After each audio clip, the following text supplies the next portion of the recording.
front of you. We're getting it started good today. We're doing both ranges, day 32 of 66 days in a row. Lately, I've been doing a lot of those heroes and a lot of villain range stuff, but I figured day 32, why not? One day before we're at the halfway mark, let's do both ranges today. So as you can see on the screen in front of you, got the Poker Tracker 4 open, and I have it sorted by turn actions here, so let's just take a look. All these checkings. If we want to get both ranges, we want to see where one or both are betting or raising. One person's calling the whole time, one person's raising, and there's check raises and all that kind of stuff. Like, we want to see some good action street by street. And come on here, scroll on down. What do we got? So it looks like we did this one already. Raise, bet, call. Call, bet, check, raise, bet. Oh, look at this one. I'm calling on every street. Let's start with this one. Let's do it. Calling on every street. So, we've got our range versus range template right here. This one, every street, August 5th. Hand number. Got to see that hand number here. 879-94955. Great. So what position? We're on the button.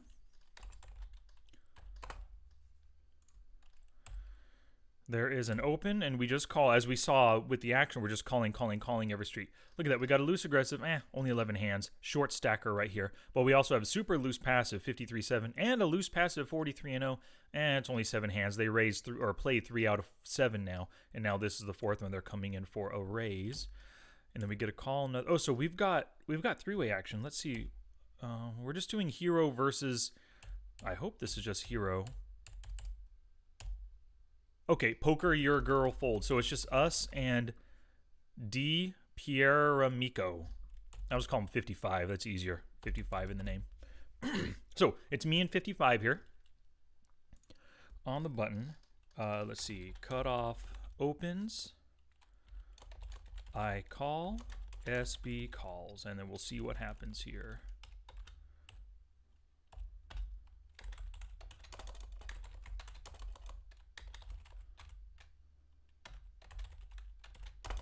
Great.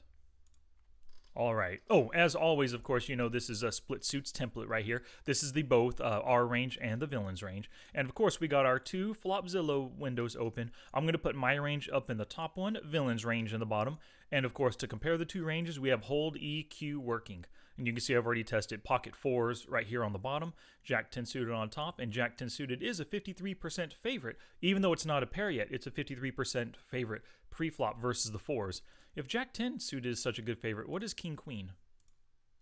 50%. Oh, not as good. Jack 10 suited makes so many more, I guess, different straight combinations, you know. There's 10 low straights or, you know, ace high straights, the 10. It could also be Jack high straights going down here that it can get. King Queen suited, while it has the flush capabilities, it doesn't hit as many straights. It's either ace high straight or king high or queen high straight, I guess, as well. Well, if we have king queen, if it's queen high, it's king high. Yeah, so that's why Jack 10 has so much more equity. How lovely. But forget that. Let's get to the hand in question here. So loose passive 55 opens. We don't know much about him, only 7 hands. So we can at least start with putting him on a rather kind of a slightly wider range. It is a steal position. He is a short stacker. You can see he's only got $10 or 40 big blinds here.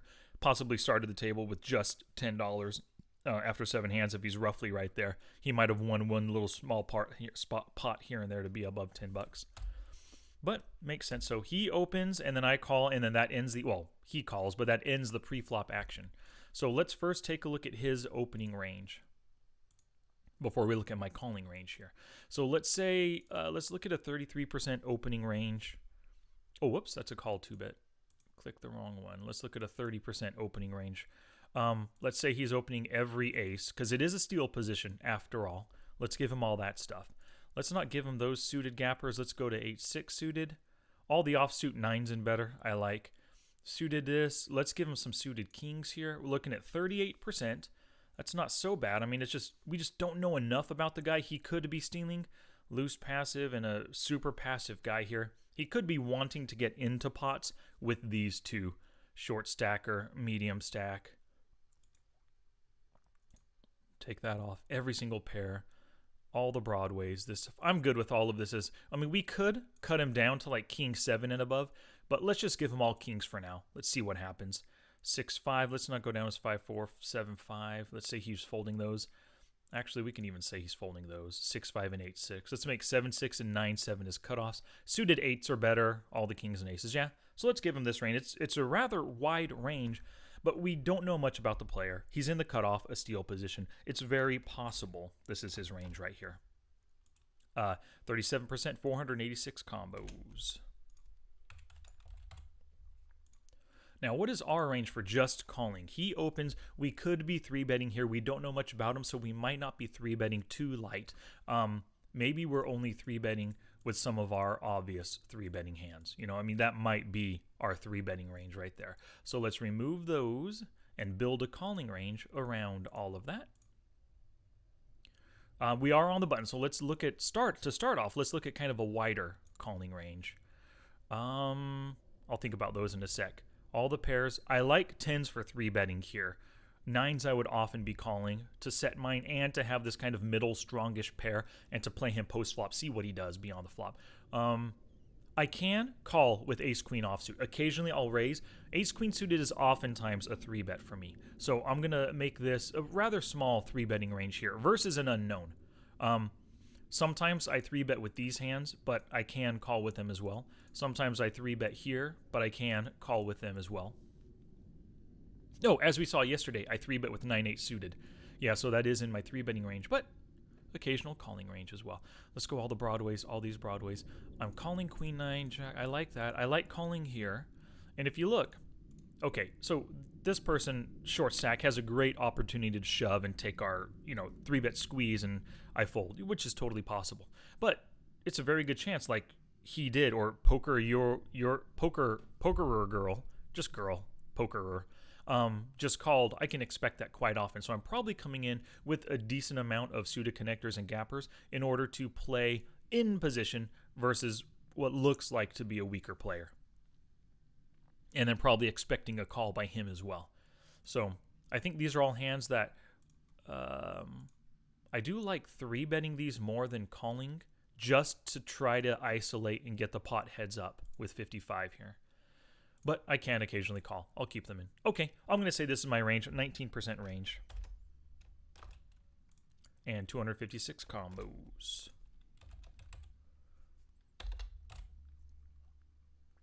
So pre-flop, what is our equity here? Our range is, we don't have the toppest parts of our range, but we don't have so many wide, not so strong hands in our range. So sure, the top part of their range beats us, but overall we're 50-50 right now as it stands. Before the flop. Queen 8-8, diamond, diamond, heart. All right, so on this board right here, we're basically still 50-50 right now. I have a tiny little bit more equity than he does. I have 51 versus the 49% equity on this board here.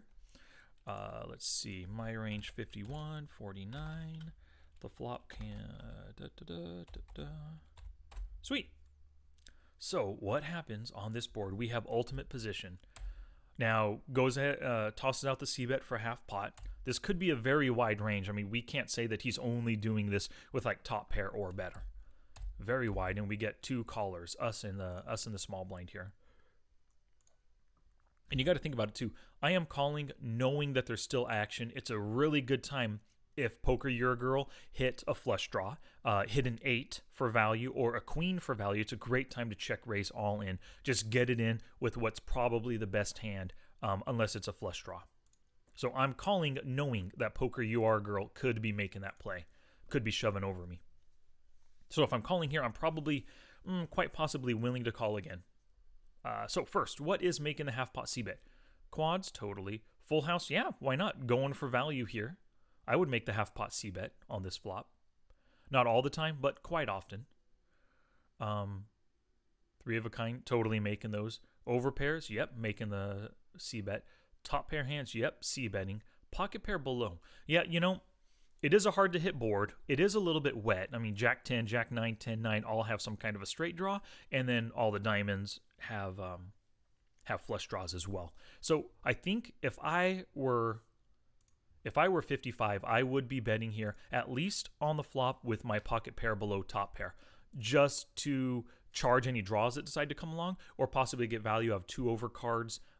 If ace king didn't 3-bet pre-flop, or even ace jack or ace 10, things that might stay in for one street. I'm betting right there, because there's plenty of stuff that I currently beat, and I could get flush draws to fold. It's possible.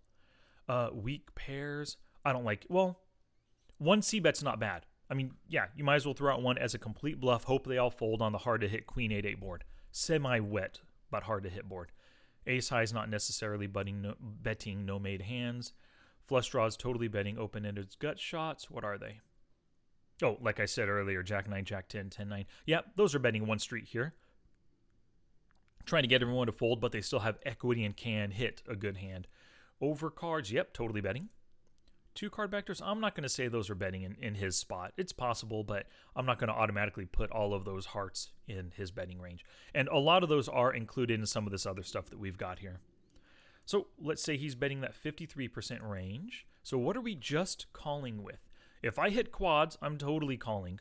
Don't need to raise right now, because if you look at the pot, after our calls, $6 in the pot, he has $8 behind. So it's 1 and 1/3, give or take, stack to pot ratio. So I don't see any reason to raise right here. If I do, or I'm sorry, yeah, I don't see any reason to raise to show them that I have a great hand right now. Let him bluff, let him call, and then get value on the turn.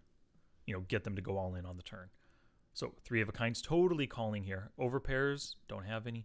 Top pairs, I like all those for calling. There's no need to really push it. I have most likely the best hand at this point. So I like all the top pairs just for calling. And then by calling with our top pairs, we're getting this guy to come along too with all of their different draws and stuff. So we're just getting value with our different top pair hands. I don't think none of them are a requisite to bet here. Pocket pair below, which is just 9s. He does have jacks and 10s in his range, and there's some queens in his range as well. And the 9s have an ugly backdoor straight draw. You got to go runner under jack 10 without a diamond to feel at all comfortable. So runner jack 10, also have the 2 9s.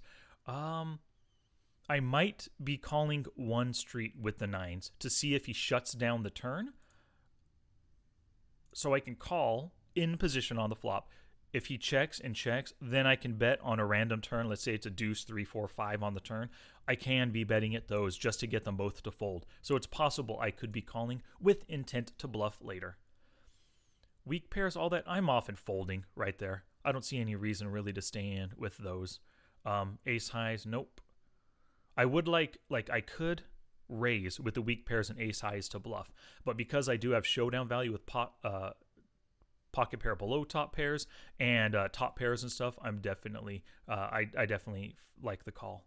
Flush draws here. What do we got? Yeah, I don't. So I'm fine with calling on the flush draws here. I can choose to get really aggressive and try to raise them off their hand, or just go all in, and if they call, I might catch my flush. That's possible, but on a paired board, I really don't often get too aggressive with flush draws, even the nut flush draws. I just call them on the paired board because, you know, I could already be drawing dead and drawing to a flush, so I'm fine with calling there. It's not a requisite to raise. Gut shots, I'm fine with calling gut shots. 2 card backdoor flushes, I don't often call those. If there are 2 card backdoor flush with some kind of a pair capability, or some kind of also, I don't know, a straight or something, I'll often call, but not always with just the backdoor flush. And then, if I'm calling with backdoor flush, I got to worry about him shoving over me. No, thank you. Not going to do it. So, 45% of my range, of my flop range is continuing here, and it's 101 combos. Lovely. 45% of the previous range, 101 combos. So I've knocked off more than half of my range right here. What is their range? 53%, 234.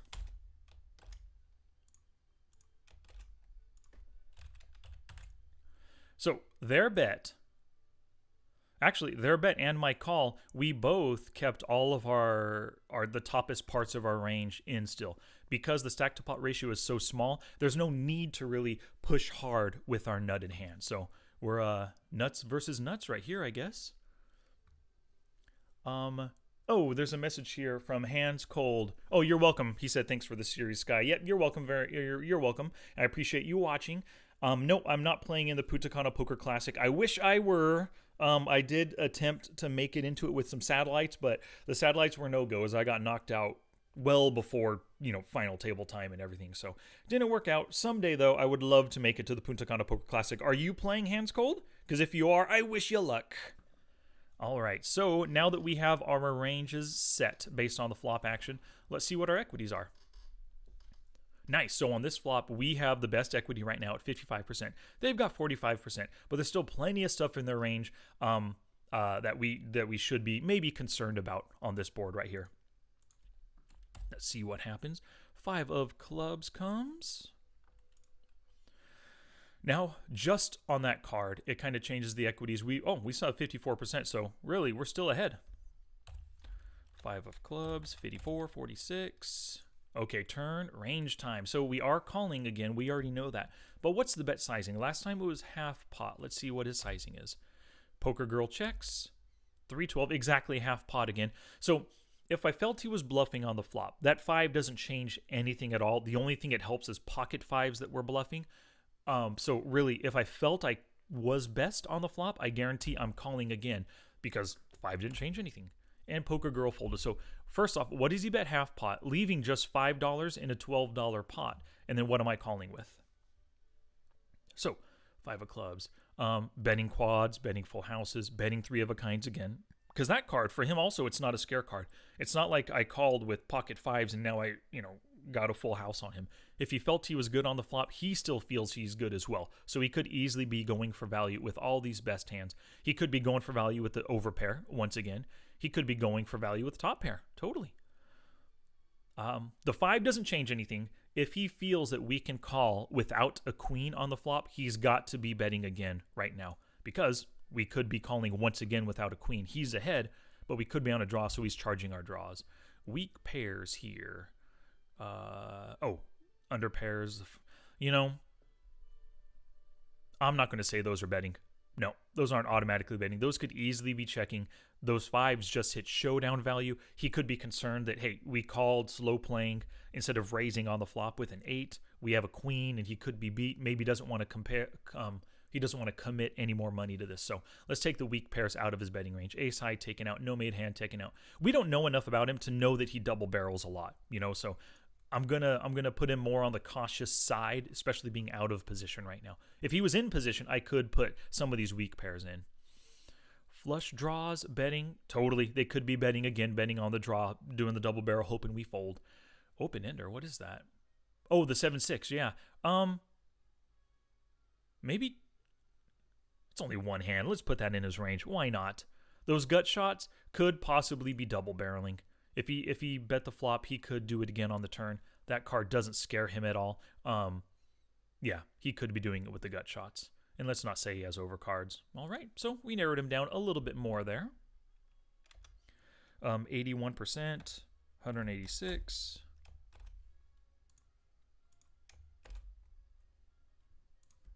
Uh, 81%, 186. My turn range. So what am I just calling? Now, as I mentioned earlier, that pot's going to be so big, $12. He's got $5 behind. I'm in position. It's so easy to get the money in. I can just be calling with quads.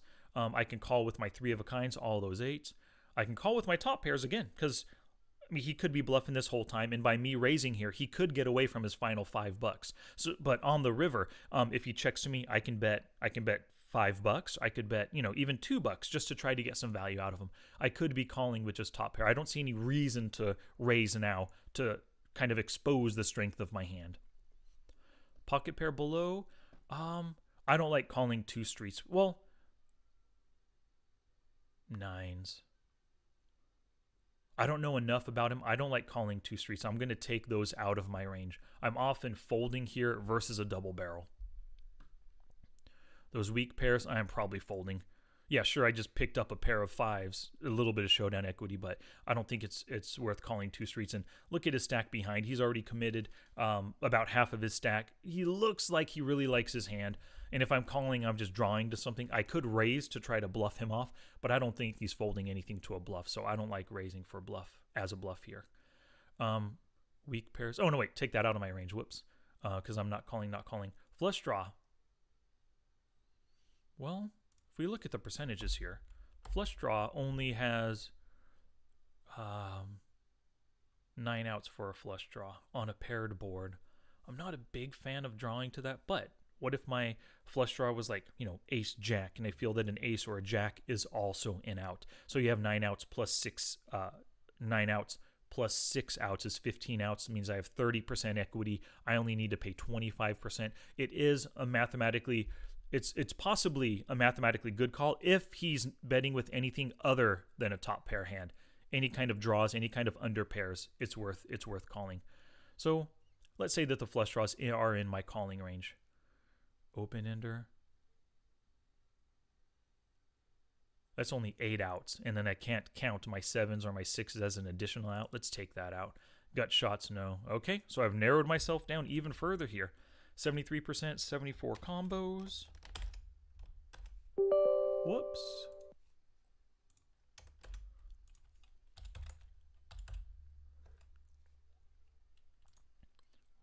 So if that is my range, currently we have 59% equity. Great. So we're still doing pretty darn good here. We still have the toppest parts of our range. He still has his as well. Let's see what happens on the rivs. The king of spades comes, and then he shoves it all in, and I decide to call. So what shoves... Oh, first, on the king of spades, how does that change our equities? Well, now I have 59% equity. So... king of spades, 59, 41. So I think at this point we're winning 3/5 of the time, 60% of the time right here. If you look at just before I make that call, just mathematically, I only have to win 23% to make the call, or for the call to be profitable. And as you can see, we're winning 60%, 59, 60% of the time. So I might as well call right here. But before we see the showdown, what is he betting? What is he triple barreling? Remember that he's triple barreling with something right here. Is he triple barreling with top pair? Or, all those sudden kings that hit? I don't think so. I think those are probably checking and trying to see a really cheap. Look how weak those are. I mean, some of them, like he has king 5, which is just, it's not even a 2-pair. Kings and 8s are 2-pair with a queen kicker. He has ace king, so he has kings and 8s with an ace kicker. I don't think those are necessarily betting for his full amount. He might be check calling, but I don't think he really wants to commit. 2-pair hands. Kings and queens? Yeah, those could be because you have the other 2-pair beat with the top 2. So let's say those are betting. Over pairs, yep, let's give him all of this stuff that's betting right here, which is quite a lot. Quite a lot of combos in his betting range. So 2-pair or better. Sweet. Now, what are we calling with here? Calling quads. Because it's calling all in, we would re-raise with quads, of course, but calling trips, calling 2-pair. King, queen, yep, totally calling here. Top pair? Yeah, I think I am. Am I calling with the top pair hands?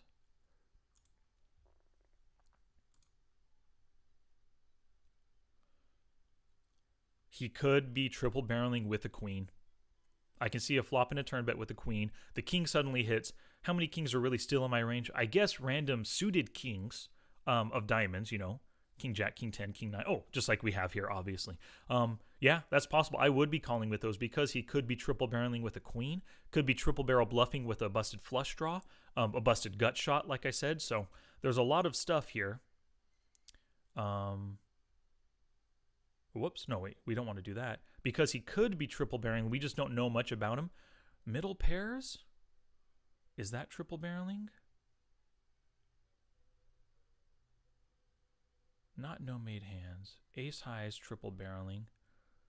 I mean, he's got to have some triple barrel bluffs in his range, right? Is he just getting a showdown with top pairs? Mid pairs, maybe top and mid pairs are triple barreling. But maybe these weak, I'm sorry, just checking. Ace highs, I can definitely see those triple barrel bluffing. I mean, it's the only way for him to win the pot at this point. Unless, because I just don't know enough about him. But I think these might be just checking, wanting to see showdown. This stuff is betting for value. This stuff is bluffing. This stuff is checking right here for showdown. So I'm going to change my assessment right here. because I think he has to have some triple barrels in his range. If he's only betting for value on this river and check calling everything else and check folding, that's a possibility. But yeah, I'm going to say that he does have some triple barrel bluffs in his range. Looking from my perspective, I would often, especially because the straight draw didn't complete and then the flush draw didn't complete either. So I think he could be bluffing right there with a lot of this stuff, just getting us to fold, putting us on a draw because we played so passively on the flop and turn. But what am I calling here now? Now, my calling, it's got to be top pair or better. It really does have to be top pair or better that I'm calling with. Yep.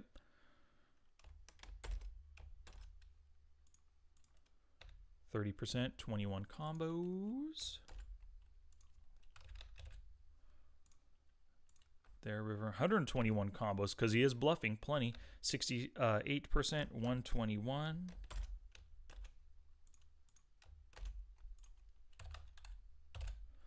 All right. Let's see what we got. I really think we have an 8. We have a really good hand. Oh, ace queen. Wow. Oh, holy cow. I'm pretty sure ace queen wasn't still in my range, right? Oh, when did I remove ace queen? Oh, I removed it just now. Oh. Yeah. Dang it. I should have kept it in. I think about it. Because that king doesn't necessarily mean he could have triple barreled with a queen like I was saying and the busted flush draws. He doesn't have to have a king in his range to triple barrel here. And so my queens are, darn it, I narrowed my own range. I should have kept that in. I should have. Darn, screwed up there. And then top pair, I had said, dang it, I screwed up on both. Top pair? No, it was middle pair. I thought he would be checking on the river just to see a cheap showdown. But no, instead he decided to bet it. Maybe thinking I'd be calling with a weaker queen, a queen jack or a queen 10. Maybe he thought I could call with there. So I don't exactly know. I don't exactly know what he had going on in his head, if he was value betting or trying to bluff me here. I don't know what he was thinking. Maybe he was thinking, screw it. If my queen was good the whole way, it's probably good on the river, and I only have $5 left trying to win a $12 pot, I'm going to bet. I like my call at the end. I really do. Now that I see it, I mean, I should have kept it in my range right there. So I unsuccessfully narrowed. On the river, I was a little too tight with my narrowing, and I should have kept middle pairs in his triple barrel range right there. Short stack, $5 in the pot, or $5 behind, doesn't want to give up on $12, is not going to check fold. Maybe thinking that I'm calling with weaker queens. Yeah, interesting. So that was actually a pretty good hand. Let me mark it so that we don't come back and read it again later. Oh, and Hands Cold just left a message. Yes, we want to see it on ACR last Sunday. Hey, nice, man. Congrats. That's awesome.